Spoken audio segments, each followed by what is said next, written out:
Shalom. I want to give all praises, honor, and glory to Yahweh, Bahashem, Yahweh Shai.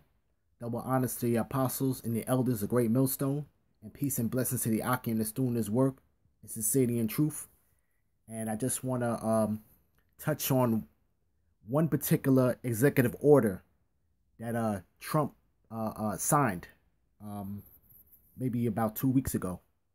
And this particular executive order that he signed will surely seal the fate of America, okay?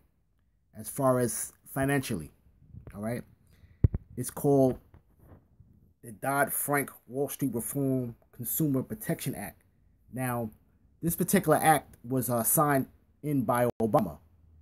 Now, Trump being elected into office now, he plans on repealing that, okay?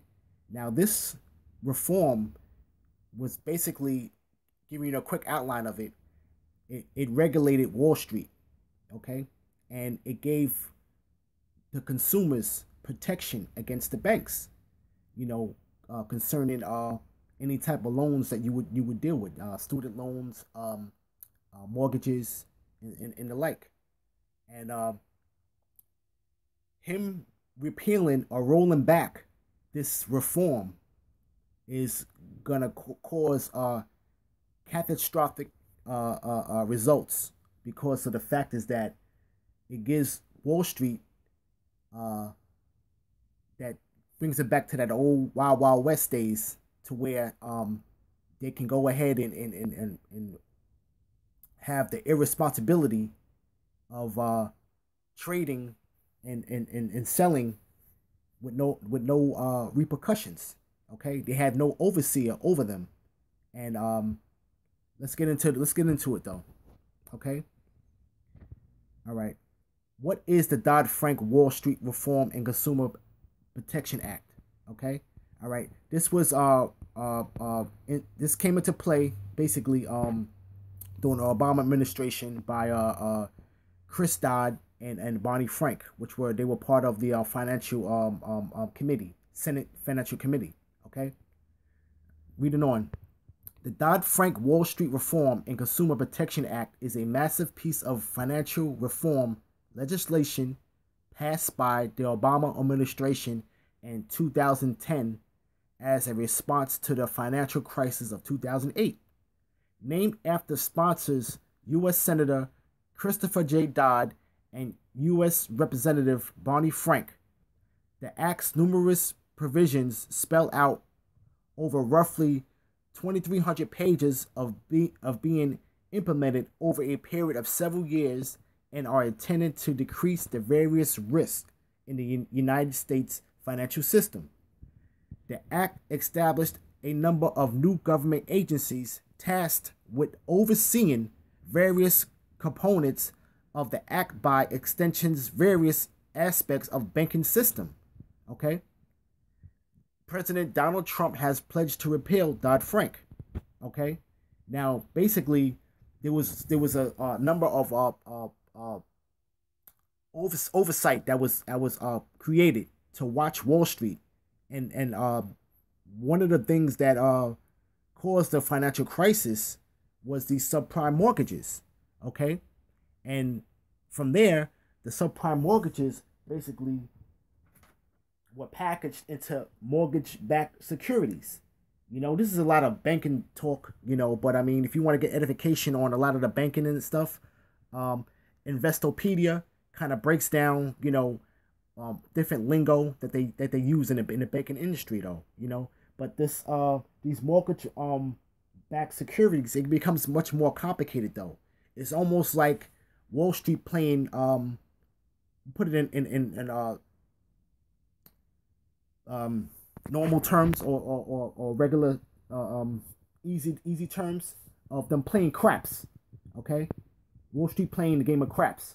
And what happened was this oversight committee council that was put in place, they basically was the watchdog over Wall Street.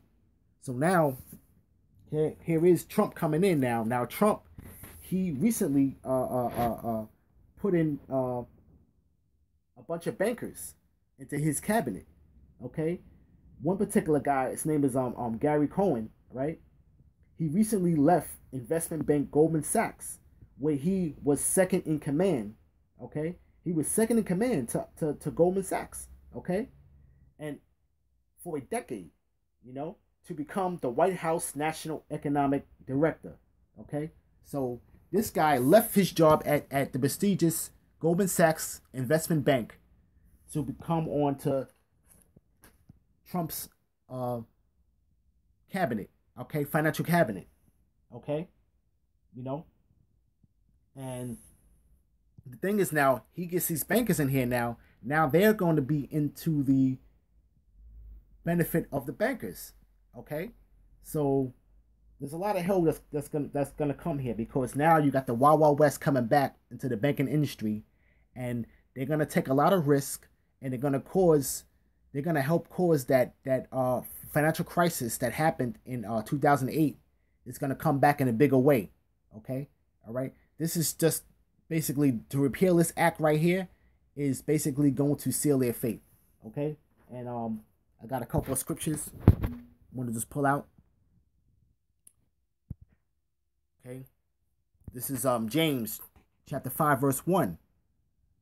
Go to now, ye rich men, weep and howl for your miseries that shall come upon you. Your riches are corrupted, and your garments are moth-eaten. You know, it's gonna come a time when you're gonna weep and howl. You know, because basically this whole thing is gonna backfire on you, though, because what it is that you're gonna put the pressure onto the consumer to where you may have it to where, hey, people are gonna get loans easier though, but these banks know that a lot of these people cannot pay back the loan.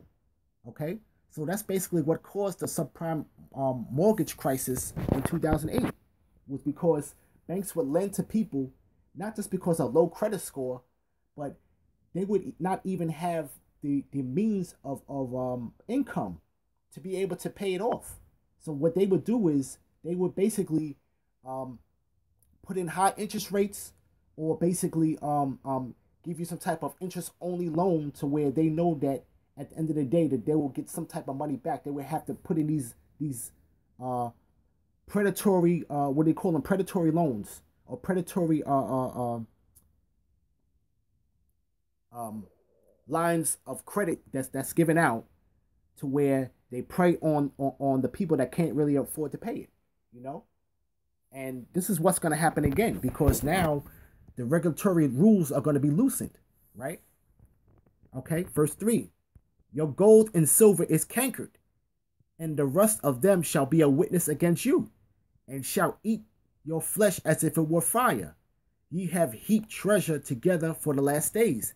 And this last go around now, you know, because these investment bankers make tons of money in derivatives. Okay, that's basically playing craps on Wall Street. Basically, you know, they take and sell and trade anything that's not nailed down, and they take it and they package it, and it becomes much more complex as they move it down the line, you know.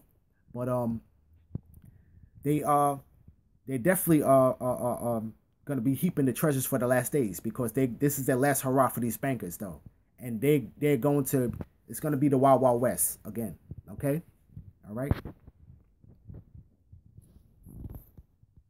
Verse 4. Behold, the hire of the laborers who have reaped down your fields, which is of you kept back by fraud, crieth, and the cries of them which have reaped are entered into the ears of the Lord of Sabaoth. You know, so this is going to be put onto the people now. So now, this is what's going to help bring in that chip.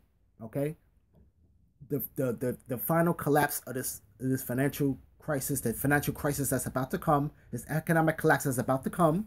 Okay, all right, and these people that are living in pride are going to be crying out, you know, because of unjust, you know, being done unjustly, you know. And there was a lot of consumer protection that was in that bill, which he's gonna roll back.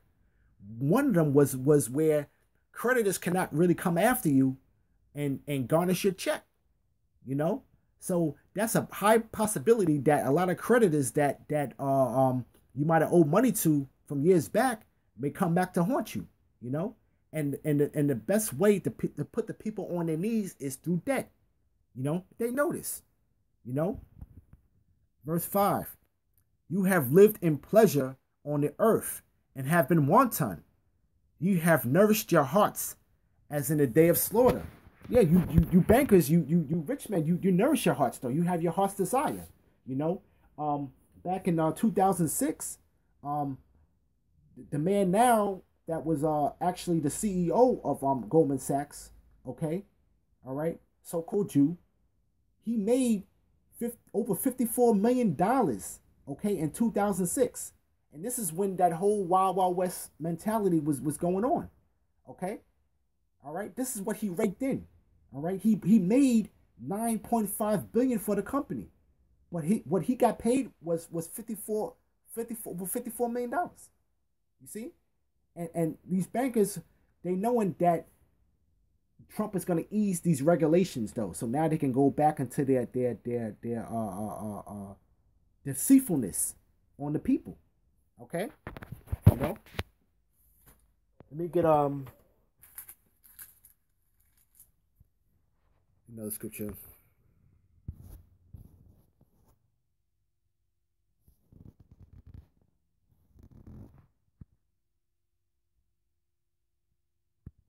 Get Isaiah chapter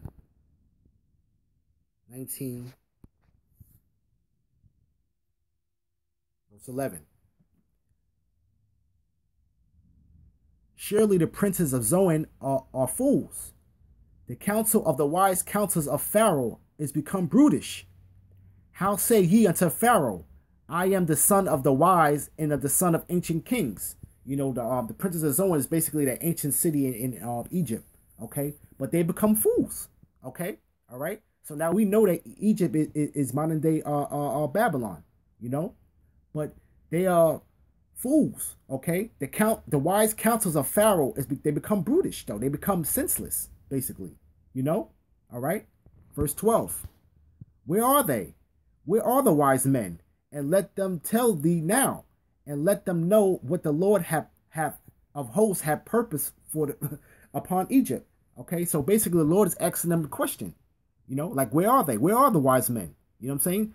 Let them know what the Lord had purpose for Egypt, though, because the Lord has a special plan for this place. Okay, certain destruction. Okay, that's coming to this place. Okay, all right. This is all in the Lord's hands. You know, verse 13. The princes of Zoan are become fools, and the princes of North are deceived. They have also seduced Egypt, even they that are the stay of the tribes thereof. Right. Because you are deceiving the people, you know, even our own people, you know what I'm saying, which are the stay of the tribes thereof, you know, and people are really gonna buy into this, make America great again. But this is being set up with this rollback, this repeal of this act, that Dodd-Frank Act, is going to be the last hurrah for this place. Okay, this is going to bring it to its knees, man. It's going to bring that financial crisis on, because that Dodd-Frank Act basically was a band-aid which stabilized the banking system. Okay, it stabilized it. That's one thing you can give this damn devil Obama, was that they did stabilize it. But the thing was that these people are so greedy, was that they didn't have no type of, they had so many restrictions on them that there wasn't no growth that was going on in GDP. There was no growth going on with the GDP. So these banks were kind of had no movement to where they couldn't do exactly what they wanted to do because of the oversight. But now that Trump's in office, now it's going to go back to the Wild Wild West, you know. Verse 14. The Lord have mingled a perverse spirit in the midst thereof, and they have caused Egypt to err in every work thereof, as a drunken man staggereth into his own vomit. Because, hey, you're going to stagger right into your own vomit. It's basically that whole demise of that financial crisis that happened. you're gonna stagger right back into that. Okay, all right. The Lord has put a reverse spirit in these people that are running this place. You know, and it's gonna be to your own error. You know, it's gonna be to your own error in your own destruction. Okay, verse 15. Neither shall there be any work for Egypt, which the head or tail or branch or rush may do. Right? And in that day shall Egypt be like unto woman, and it shall be afraid and fear because of the shaking of the hand of the Lord of hosts, which he shaketh over it. Right? Because this was going to lead you right into Second Esdras chapter 15 and chapter 16. You know, with the calamities that are about to come upon this place. You know, but them repealing this act is basically going to basically seal his fate. You know, that's the nail in the coffin for them. Okay, that's the nail in the coffin for them now. You know, because Wall Street will have unruly will act in unruly actions as far as being irresponsible. Okay, these banks. Okay, you know. Let me get see. Get Job chapter 21 verse 13. They spend their days in wealth, and in a moment go down to the grave. Therefore they say unto the Most High, unto Yahweh, depart from us, for we desire not the knowledge of thy ways. Why? Because you people don't know the Lord anyway, you know. But the whole thing is that you people are ungodly people. Okay, all right. First of all, the Lord's not dealing with you though, but you're ungodly anyway. So why would you be seeking for the Lord? You know, you're wise in your own eyes. You know, all right. Verse 15. What is the Almighty that we should serve him? And what profit shall we have if we pray unto him? Yeah, that's how you think. You thinking what profit is it though? You know? All right. You're already in the seat of rulership. Okay? So what profit would it be for you to pray unto to Yahweh by Hashem Yahushai? That's how you feel in your heart. You know? Verse 15. Verse 16. Slakia. Lo, their good is not in their hand. The counsel of the wicked is far from me. Yeah, the counsel of the wicked is far from the Lord, though. You conspire against the Lord and his people. You know? How oft is the candle of the wicked put out? And how oft cometh their destruction upon them? God distributeth sorrows in his anger. And that's what's coming, though. That the Lord's going to put that candle out on the wicked. You know? Which is Edom, the so-called white man. You know? All right? Verse 18. They are as stubble before the wind, and as shaft that is the storm carrieth away. Right? Yahweh layeth up his iniquity for his children, and he rewarded him, and he shall know it. Right? You know? The Lord laid up the iniquity for you, because all of this wickedness he's doing is building up. And that tab is gonna have to be paid, you know what I'm saying? So, hey, judgment is coming upon place, man. You know, this is the last hurrah for Edom. You know, verse 20: His eyes shall see his destruction, and he shall drink in the wrath of the Almighty. You're gonna drink that cup, you know. You're gonna drink that cup. Verse 21. For what pleasure hath he in his house after him, when the number of his months is cut off in the midst? Right. Because you think that your houses are going to continue forever. And you're going to be cut off in the midst. You know? So that's basically the nail in the coffin. You repealing that act. And this is where these bankers, these rich men are going to heap up treasures for the last days. And you know, they're gonna think they're in a good case, but they're gonna be deceived in that time to come, you know, and hell is about to come upon this place, man, in the financial sector. It's coming, you know, and it's a good way for them to usher in this chip, a perfect way to enter in this chip, you know, because now everything is the dollar's much more weaker now. Now it's going to be so much easier for when Wall Street goes back to their cowboy days.